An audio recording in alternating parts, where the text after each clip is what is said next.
Hello everyone, welcome to विक्रमाज। और दोस्तों, जैसा कि आपको पता है कि अब परीक्षाओं का सीजन स्टार्ट हो चुका है, तो अब हर महीने आपको कोई ना कोई अलग अलग एग्जामिनेशंस देखने को मिलेंगी। एसएससी के द्वारा जितने भी एग्जामिनेशंस लिए जाते हैं, तो अब से हम लोगों ने एक सीरीज स्टार्ट की जहां पे जितने भी इंपॉर्टेंट कॉन्सेप्ट्स हैं, ये छोटे छोटे वीडियोज होंगे इस सीरीज में, जिसमें कि आपको बहुत ही कम समय में ज्यादा से ज्यादा चीजें समझा दी जाएंगी और वो श्योर शॉर्ट एग्जामिनेशन में आते ही आते हैं। अब हमने इसका आधार क्या रखा है, आखिर किस आधार पे हमने इस टॉपिक को सेलेक्ट किया है कि एग्जामिनेशन में आएंगे ही आएंगे? क्योंकि जो प्रीवियस ईयर का एनालिसिस है, पिछले 3 से 4 वर्षों का एसएससी के द्वारा पूछे गए सारे क्वेश्चंस का, उसके आधार पे हम लोगों ने डिसाइड किया है कि यहाँ से क्वेश्चंस आते ही आते हैं, तो इसलिए वहां से जितने भी इंपॉर्टेंट फैक्ट्स हैं वो आपको याद हो जाने चाहिए। इसलिए हम ये आपके सामने छोटे छोटे ड्यूरेशन के वीडियोस लेकर आ रहे हैं, जहां से आप क्या करेंगे, इसको मगअप करने की कोशिश करेंगे। तो आज हम महाजनपद पीरियड के बारे में पढ़ेंगे। इसमें हम ज्यादा नहीं पढ़ेंगे, इसमें बस हम इतना पढ़ेंगे कि कौन सा महाजनपद किस अभी के किस क्षेत्र में आता है, उसकी राजधानी कहाँ पे थी।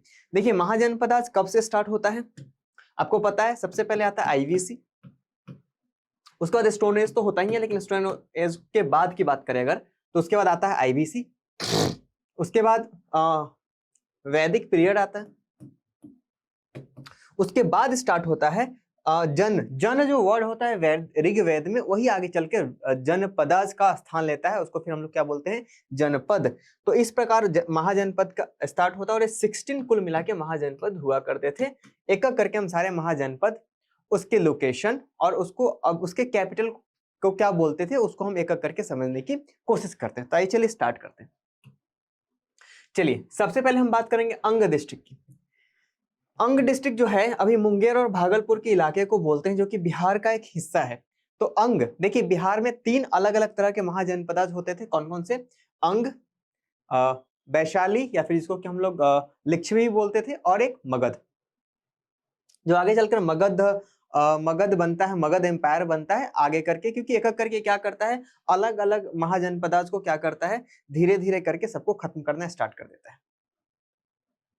तो इसकी जो राजधानी थी चंपा थी, या फिर चंपा नगरी बोलते हैं। इसका संबंध महाभारत में भी इसके बारे में जिक्र किया गया है। जैसे कि आपको पता है कि अंगराज कर्ण थे, कर्ण को अंग का राजा बना दिया गया था। वहीं मैं बात करूं मगध की, तो पटना डिस्ट्रिक्ट, जो अभी बिहार का जो पटना डिस्ट्रिक्ट है, जो कि उसका कैपिटल भी है गया और नालंदा। तो मैं अगर बोलूं कि अगर ये गंगा रिवर है, तो ये जो इलाके हैं, इस इलाके को बोलते थे मगध। चलिए, इसके बारे में पढ़ लेते हैं, इसकी राजधानी के बारे में। तो इसकी राजधानी, प्रारंभिक राजधानी इसकी थी कहाँ पे, इसकी प्रारंभिक राजधानी गिरिब्रज, जिसको कि राजगिर भी बोलते हैं, और अभी के टाइम पे इसको राजगीर बोलते हैं। बिंबिसार यहाँ पे इसको अपनी कैपिटल को लेकर आता है। उसके बाद पाटलिपुत्र उद्यान, हर एक वंश का एक राजा होता है उद्यान, जिसने कि पाटलिपुत्र को एस्टेब्लिश किया था। उसके बाद शिशुनाग इसकी राजधानी वैशाली लेकर चला जाता है, फिर पाटलिपुत्र को वापस कालाशोक लेकर आता है। कालाशोक के बारे में पढ़ेंगे जब हम पढ़ेंगे बुद्धिस्ट काउंसिल के बारे में, तो कालाशोक का भी वहां पे भी जिक्र आता है। चलिए, अब जो तीसरी जो महाजनपद था, वो जो बिहार में, उसका नाम था वज्जी, जिसको कि हम लोग बोलते थे क्या, लिच्छवी गणतंत्र, या फिर वज्जी को बोलते थे अष्ट कुलों का शासन। मतलब कि 8 अलग अलग ट्राइब उस पे रूल करते थे। मुजफ्फरपुर और वैशाली एक और, जहां पे मगध गंगा के साउथ में था, वहीं वज्जी गंगा के नॉर्थ में था। इस वाले रीजन में गंगा के फैला हुआ था। इसकी राजधानी कहाँ थी? विदेह, मिथिला और वैशाली, अलग अलग जगहों पे इसकी राजधानी, क्योंकि अष्टकुल 8 अलग अलग क्लैन, 8 अलग अलग ट्राइब इस पे क्या कर रहे थे, रूल कर रहे थे। वहीं मल्ल डिस्ट्रिक्ट की बात करूं, जो कि देवरिया, बस्ती, गोरखपुर और सिद्धार्थ नगर में देखने को मिलता है, यूपी में अभी के टाइम पे। और मल्ल की राजधानी कहाँ थी? कुशीनारा या फिर पावा, कुशीनारा या फिर पावा, ये 2 जगह पे इसकी राजधानी थी। काशी, जो कि अभी की बात करें तो वाराणसी का एक डिस्ट्रिक्ट है यूपी में, इसकी राजधानी भी कहाँ पे थी? वाराणसी में। कौशल, कौशल की बात करूं, जो कि अयोध्या है, उसी को कौशल भी बोलते हैं। तो फैजाबाद, गोंडा और बहराइच, इन जगहों पे के इलाके में कौशल जो था महाजनपद क्या हुआ था, फ्लोरिश हुआ था। इसकी राजधानी कहाँ थी? श्रावस्ती, और महेत, और साउथ कौशल का था साकेत। तो आप याद रखेंगे साकेत या फिर अयोध्या।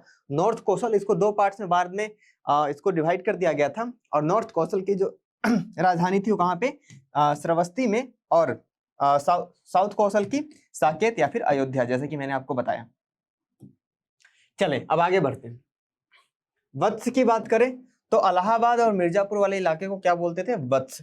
और इसकी राजधानी कहाँ थी? कौशाम्बी। तो आप याद रखेंगे कि वत्स की राजधानी कहाँ पे थी? वत्स महाजनपद की राजधानी कहाँ थी? कौशाम्बी में। और अभी मॉडर्न डे में कहाँ पे? इलाहाबाद, जिसको कि अभी हम प्रयागराज के नाम से जानते हैं, और मिर्जापुर में।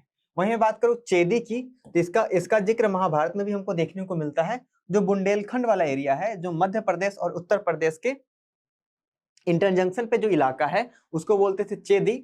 और अभी पे उसका जो कैपिटल था उसका नाम था शक्तिमती। वहीं बात करो कुरु की, कुरु का भी जिक्र किया गया है, कुरुक्षेत्र का भी जिक्र किया गया है महाभारत में। तो कुरु की बात करूं तो हरियाणा और दिल्ली वाले एरिया में जो था कुरुक्षेत्र, कुरु जो वंश था वो फैला हुआ था। और 10 राजाओं का जो युद्ध होता है उसमें कुरु वंश ही फाइनली क्या होता है? जीतता है। इंद्रप्रस्थ इसकी राजधानी थी, जो कि मॉडर्न डे दिल्ली है। वहीं बात करूं पंचाल की, तो रोहेलखंड वाला इलाका, वेस्टर्न यूपी। जो वेस्टर्न यूपी का जो इलाका था, देखिए अब तक हम पढ़ रहे थे ईस्टर्न यूपी को, अब हम आ चुके हैं धीरे धीरे करके वेस्टर्न यूपी की तरफ। और ये पंचाल की राजधानी कहाँ पे थी? अचित्र और या फिर कौंपिल्य। वो भी कौशल की तरह 2 पार्ट्स में डिवाइडेड था।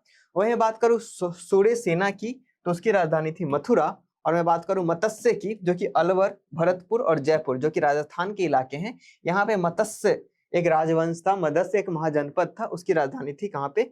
इसकी राजधानी भी मथुरा इज अ प्लेस जहाँ पे इसकी राजधानी थी।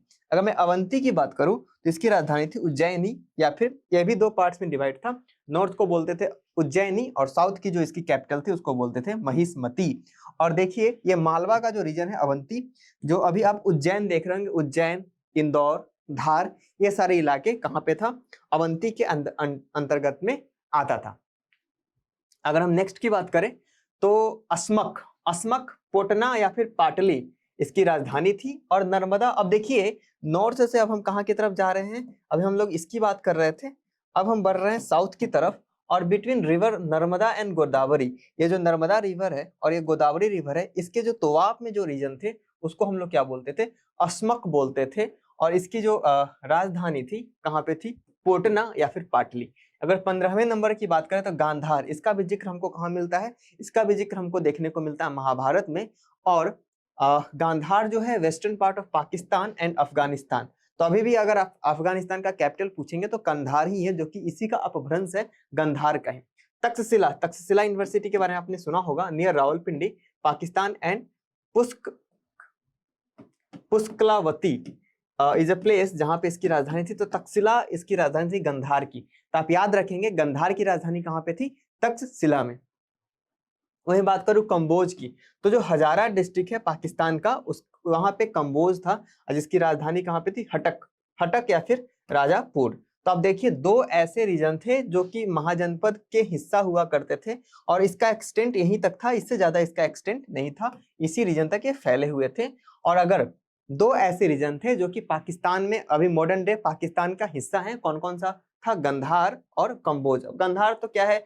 वेस्टर्न पार्ट ऑफ पाकिस्तान, जो कि अफगानिस्तान के साथ डुरंड लाइन के साथ पाकिस्तान की सीमा भी साझा होती है। तो गंधार और कंबोज ये 2 ऐसे महाजनपद थे जो कि किसके पार्ट थे? पाकिस्तान में है अभी मॉडर्न टाइम में। और इसकी राजधानी क्या थी? हटक और तक्षशिला। तो आप याद रखेंगे गंधार की राजधानी कहाँ पे थी? तक्षशिला में थी। और कंबोज की अगर मैं बात करूं तो हटक या फिर राजापुर। तो चलिए एक बार फिर से हम शॉर्ट रिवीजन कर लेते हैं सारे महाजनपद और उसकी राजधानियों के बारे में। तो फिर से हम इसको पढ़ते हैं, हमें ज्यादा डिटेल्स में नहीं पढ़ेंगे, सिर्फ और सिर्फ महाजनपद और उसकी राजधानी। तो अगर मैं अंग की बात करूं तो अंग की राजधानी चंपा, आप याद रखेंगे अंग चंपा। मगध की बात करूं तो सबसे पहले गिरिव्रज, राजगिरी, और उसके बाद पाटलिपुत्रा, कुछ देर के लिए वैशाली भी, लेकिन बाद में फिर परमानेंटली किसका पार्ट हो जाता है? पाटलिपुत्रा की। बज्जी की बात करूं तो विदेह, मिथिला और वैशाली। मल्ल की बात करूं तो कुशीनारा या फिर पावा। वहीं मैं काशी की बात करूं तो ऑब्वियस सी बात है वाराणसी। और मैं अगर कौशल की बात करूं तो इसकी 2 राजधानियां थी, एक अयोध्या या फिर साकेत या फिर एक श्रावस्ती। तो आप याद रखेंगे नॉर्थ जो कौशल का पार्ट था उसकी राजधानी थी श्रावस्ती, और साउथ का या तो साकेत नहीं तो अयोध्या। आगे बढ़ते हैं, अगर हम आगे की तरफ देखें तो वत्स की राजधानी कहाँ पे थी? कौशाम्बी। और चेदी की राजधानी शक्तिमती, या फिर अगर मैं कुरु की बात करूं तो इंद्रप्रस्थ, जो कि मॉडर्न डे दिल्ली में है। पंचाल की बात करूं तो नॉर्थ पंचाल की अचिंतरा और कंपिल्य साउथ पंचाल की। और अगर वहीं मैं बात करूँ सौरसेना की, तो इसकी मथुरा और मत्स्य, जो कि अभी राजस्थान का पार्ट है, मथुरा, अवंती, उज्जैनी और महिष्मती। वहीं अगर लास्ट में बात करें अश्मक की, तो कोटना या फिर पाटली।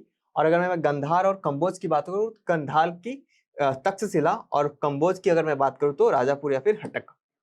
तो फ्रेंड्स, ये था जिसमें कि हमने पढ़ा, इस वाले वीडियो में हमने ये समझने की कोशिश की महाजनपदाज और उसके कैपिटल के बारे में। इसी के साथ साथ मॉडर्न डे में उसका लोकेशन कहाँ पे है, अभी वो किस पार्ट का हिस्सा है या फिर किस राज्य में है, किस राज्य के किस पार्टिकुलर क्षेत्र में अभी वो अवस्थित है।